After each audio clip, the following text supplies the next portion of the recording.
James, are you there? The key wasn't working. Why? Oh, I changed the lock because the kid was noisy. What are you thinking? This apartment is a rental.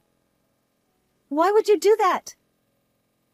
I have the old key, so if we leave, I'll put it back, so it's okay.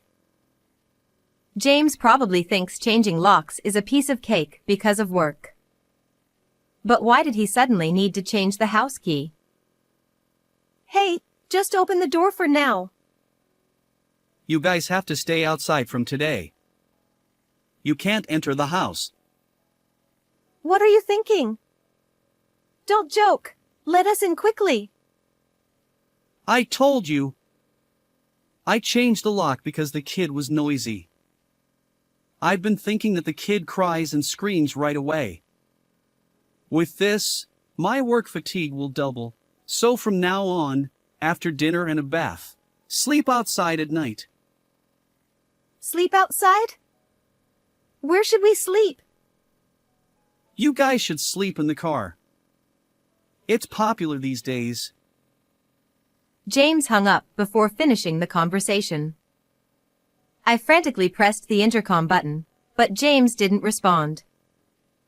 I had been feeling stressed by James for a while now. If he was going to pull something like this, I decided I'd get back at him. Understood. We'll sleep in the car, but don't complain. Ah, don't bother. You don't even have to come back. Even though he hadn't responded until a moment ago, James reacted only to my words about sleeping in the car and replied. Perhaps he thinks there's nothing I can do. I also believe I'm not capable of much. However, when I take action, situations unfold in ways no one imagined, and James is about to hit rock bottom. My name is Luna. I'm 22 years old, working part-time, and have no job experience. The reason for that is my decision to get pregnant with Arya when I was 19. I want to have a baby. Saying you want to have. My parents were at a loss because of my determination, especially my mother, who strongly opposed it. They weren't simply against my pregnancy due to my youth. The reason my parents were troubled was that the father of the baby, who later became my husband, James, was a 21-year-old high school graduate working as a non-regular employee. Moreover, the fact that we met through a dating app added to my parents' anxiety. We won't rely on Mom and Dad. We'll raise the child on our own. We'll even repay the money spent on university. You never listen when you make up your mind. Fine, do as you please. But don't forget those words. My persistence eventually convinced my parents, and we somehow obtained permission for marriage. However, James's parents couldn't be persuaded, and James ended up estranged from them. I'm sorry. It's because of me. It's not your fault. Let's work hard together until we can raise the child properly and manage our lives. Eventually, they'll forgive us. James is often seen as unserious by those around him, and even when he flirted with me, I didn't have a great impression. However, the more we talked and got involved, the more I realized he had a serious side. My eyes didn't deceive me, and when James learned about my pregnancy, his personality underwent a complete transformation. He became a serious person who prioritized me and our child above all else. The apartment is a bit cramped, and it might be tough, but I'll work hard. Please bear with it. After getting married, we rented a small apartment together. I quit university, and James took up a job in the field. James, being young, energetic, diligent at work, and sociable, seemed well liked by his colleagues. Moreover, thankfully, the company's president knew about our struggles due to having a child, and he raised James's salary a little. With no money, we had no wedding or honeymoon, and life was challenging. However, James worked tirelessly for me and our unborn child, and I felt incredibly happy. About 6 months after our marriage, our daughter Arya was born. When will you bring Arya to visit next? What? Didn't I take her 3 days ago? 3 days ago. I want to see her. My mother often calls, urging us to let her meet Arya. When I announced my pregnancy, she was initially worried, but apparently, once the grandchild is born, they become adorable. Here, Arya's diapers and toys. I've already said it's unnecessary. And yet, she buys various things for my daughter without me asking. Where did the promise that we would raise the baby on our own go? Although the promise isn't entirely broken. This isn't support. I'm doing it because I want to. Thank you. I'll take them. While my mother buys Arya's things based on her own judgment, I refrain from making requests related to parenting or married life. It's an unspoken rule. Despite the challenges, we managed to get by, and Arya is now 3 years old. James's diligent work over 3 years led to a salary increase, and I started working part-time when Arya began attending kindergarten. Finally saying goodbye to this small apartment. Ha! You feel a little nostalgic when leaving, don't you? With our increased income, we were able to move from the small apartment to a spacious condominium where the 3 of us could live comfortably. I thought we could continue our happy life smoothly like this. However, since around the time of this move, dark clouds began to gather over our once happy life. James usually comes home around dinner time, and whenever that time approaches, I become restless. I'm home. Welcome back. Would you like to eat first, or take a bath? Let's have dinner first. But I don't have much appetite, so a smaller portion is fine. James silently eats the meal I prepared and then heads straight to the bedroom after taking a bath. This alone might be due to work fatigue, I think. The next day, as James's return time approaches, I find myself feeling restless again. I'm home. Welcome back. Would you like to eat first, or take a bath? James glances around the living room before giving me a stern look. It seems today is one of bad days. You should tidy up the room more. Arya's toys are scattered everywhere. After a tiring day at work, it's hard to relax in a room like this. I'm sorry. Today has been busy. Busy? Your part-time job ends by noon, right? Were you slacking off? No, it's not like that. James scolds me about the messy room, but there are only a few of Arya's toys on the table. Besides, those toys are in the middle of being played with, and Arya is just in the bathroom. However, on days like this, if I retort to James, he'll raise his voice even more, making things more complicated. I don't want to argue in front of Arya. So, I always bite my tongue and come up with plausible excuses or apologize immediately. Still, this is relatively mild compared to the worst off days. Sometimes, during those rock-bottom moments, I can't help but retort to James. The next day was one of those rock-bottom moments. Hey, how much mess are you going to make? As soon as he comes home, James yells at Arya, who is playing with her toys. The toys aren't scattered as much as he claims. Arya, suddenly yelled unreasonably, looks like she's about to cry. James, the toys aren't that messy, are they? Ha! When I come home, I want everything to be neatly organized so I can enjoy my meal comfortably. Clear up this mess. What are you talking about? My exasperated expression seems to displease James. The room is messy because of these toys. No. Arya bravely speaks up and clings to James's clothes. But he ignores her desperate resistance, takes the toy away, and slams it onto the floor, breaking it. Get rid of this junk. James forcefully slams the living room door shut and leaves the house. He probably intends to have dinner alone outside. I comfort Arya, who is now sobbing. Let's go buy a new one tomorrow. I wonder how I managed to stay married to someone who does such terrible things. But there's a reason for it. I'm sorry about yesterday. I bought a new toy, so will you forgive Daddy? That's the exact same one I got today. Huh? Really?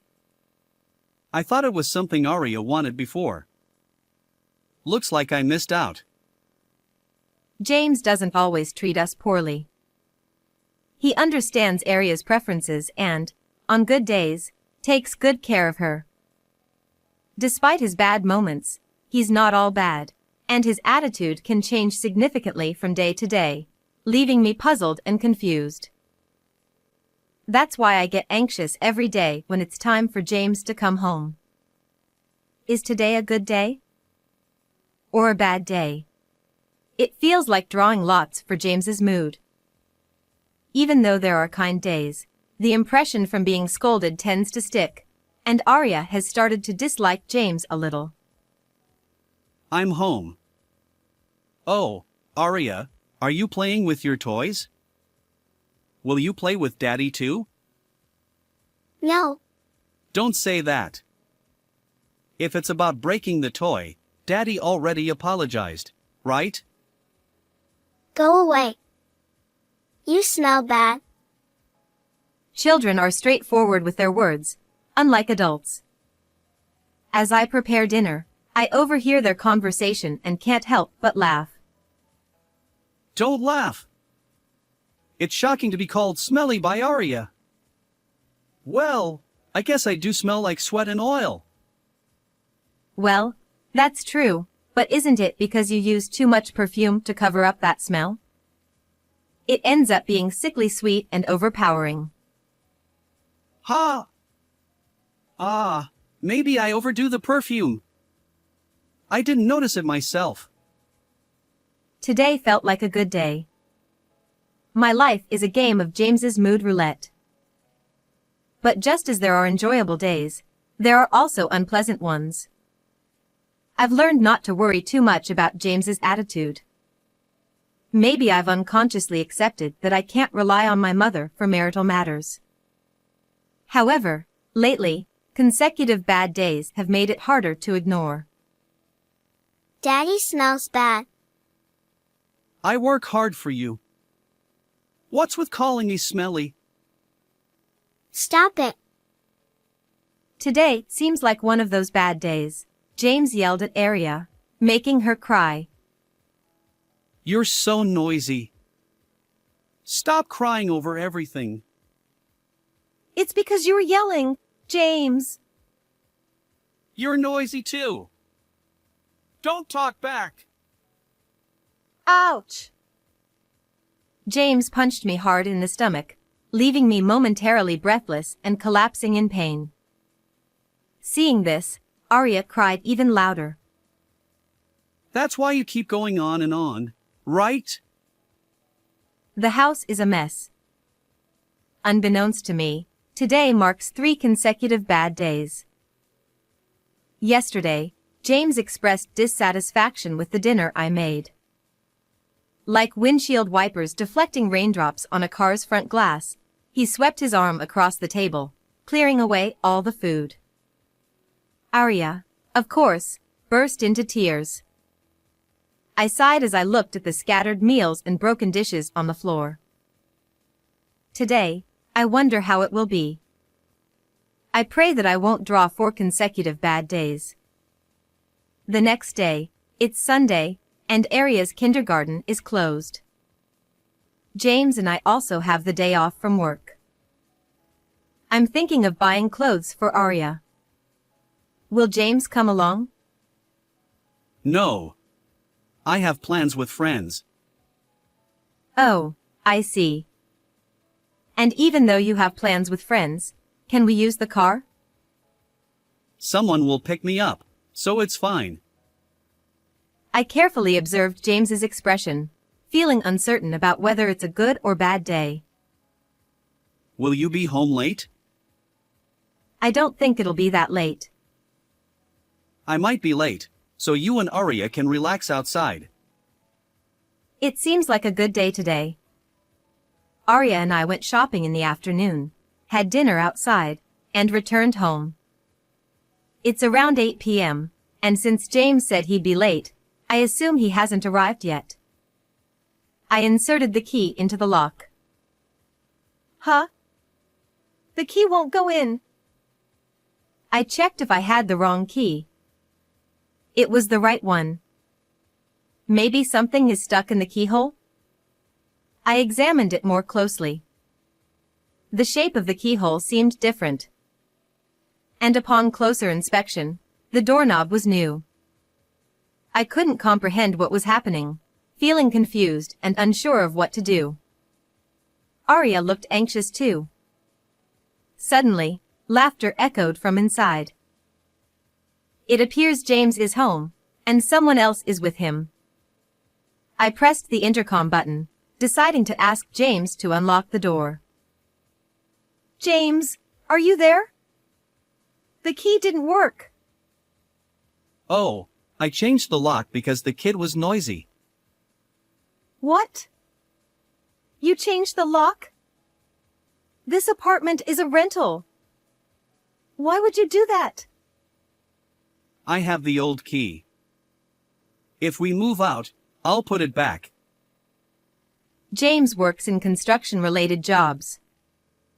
Although it's not specifically related to locks, he has experience handling tools and knowledge, so changing locks should be a piece of cake if he looks it up or asks around. But why the sudden need to replace our house key? Hey, just open the door for now. Starting today, you both sleep outside. You won't be allowed inside. What? What are you thinking? Stop joking and let us in. Aria is here too. Didn't I say? I changed the lock because the kid is noisy. She's been crying and making a racket all the time. It's doubling my work fatigue. So after dinner and a bath, you'll sleep outside. Sleep outside? Where exactly? We can't rely on our mothers, and we can't stay in a hotel every day, can we? Sleep in the car. It's trendy these days, isn't it? James hung up the intercom even though the conversation wasn't over yet. I frantically pressed the button, but James didn't respond. It seems today was another bad day, a really bad one. I can't leave Aria outside like this, so I pounded on the door and shouted. James, open up!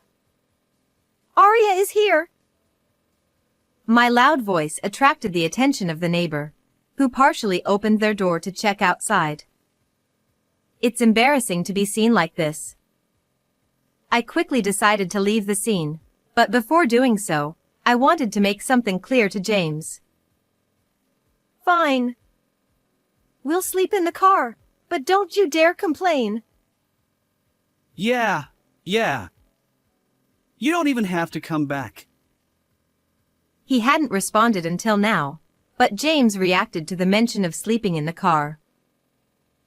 I've had good James days and bad James days, and I've been torn about how to handle his behavior. Even on good days, the stress from James's outbursts has been building up. If he's going to push me this far, maybe it's time for me to take action. Determined to give James a taste of his own medicine, I headed to the car with Arya.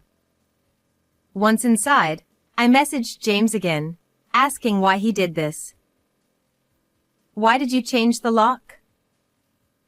I told you, because the kid is noisy. And you said we should sleep outside after dinner and a bath. How long is that going to last? Indefinitely. I need to rest properly at night, so you both sleep outside. What about the new key? I'm not giving it to you. What about my work and picking up Arya? Figure it out. Adjust your schedule to fit mine. With each message from James, my anger grew. I drove with Arya still in the car to a certain place. When I arrived at my destination, I put Arya to sleep in the back seat and decided to take a nap by reclining the driver's seat. All that was left was to wait for someone to call out to me. About an hour later, I woke up to the sound of someone tapping on the car window. What are you doing here? I had stopped the car right in front of the police station. If a woman in her 20s and a young child were sleeping in the car, it was natural for the police to approach. Actually, I explained to the police that James had changed the locks on our house and kicked me out. Going directly to the police station might not have been effective, as they might dismiss it as a family matter.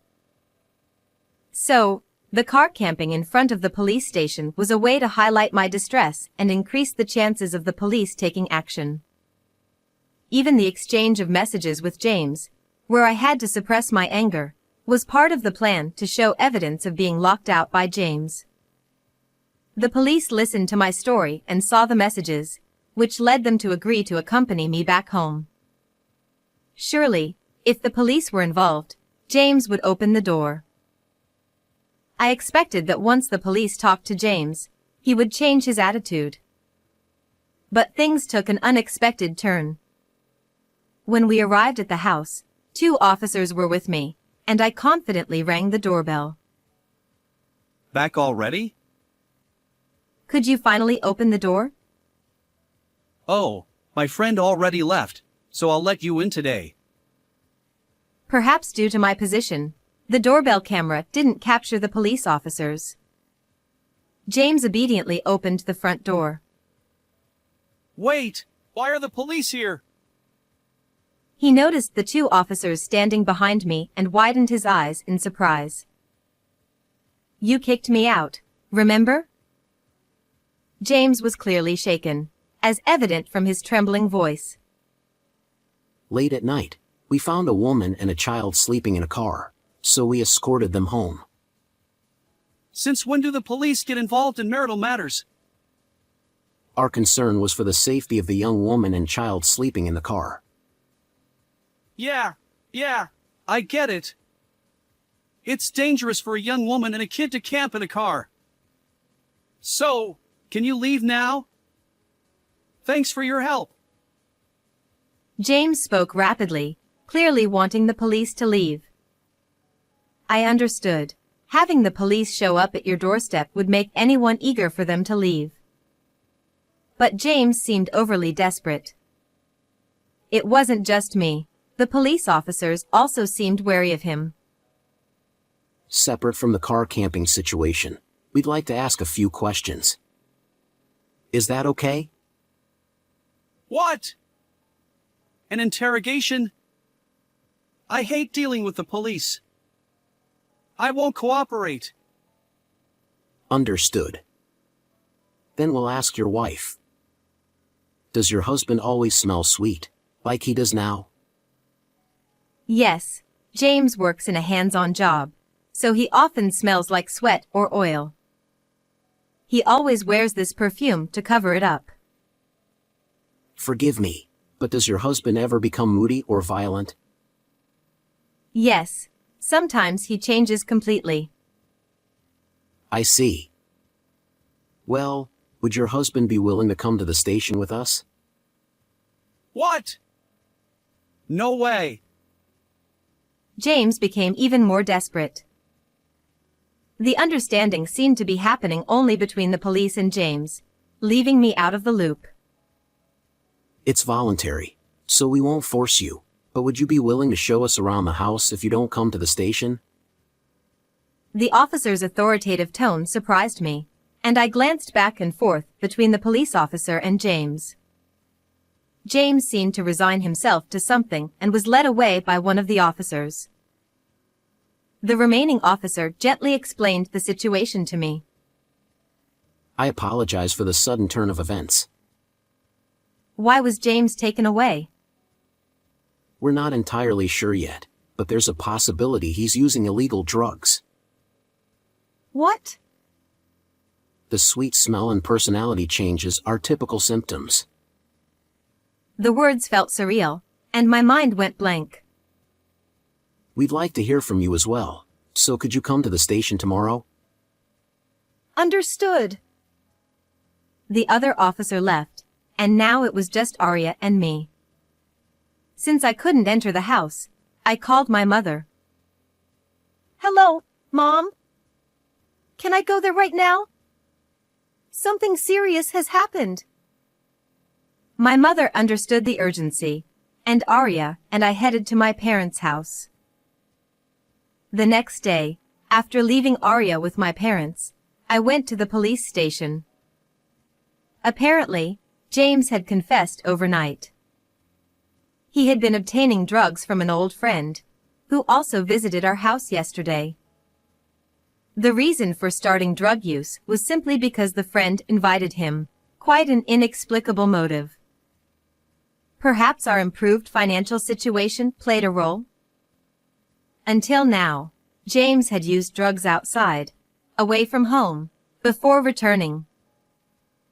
However, to reduce the risk of being caught by others and increase frequency, he wanted to use them at home.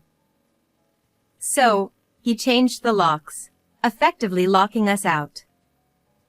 I see, that explains it. Listening to the police, I understood James's mood swings better. His recent downcast days and violent behavior weren't due to work. Maybe the increased frequency of drug use caused those off days. His incomprehensible action of changing the locks and kicking us out must have been a result of his emotional turmoil. What will happen to James now? Most likely, he'll be charged, and there will be a criminal trial. The sentence will determine his punishment. I had hoped the police would caution James, and if his behavior didn't change, I'd consider divorce. But I never expected James to get arrested. For a moment, I felt like I'd done something wrong, but realizing that James was the one in the wrong, thanks to the police, was a relief.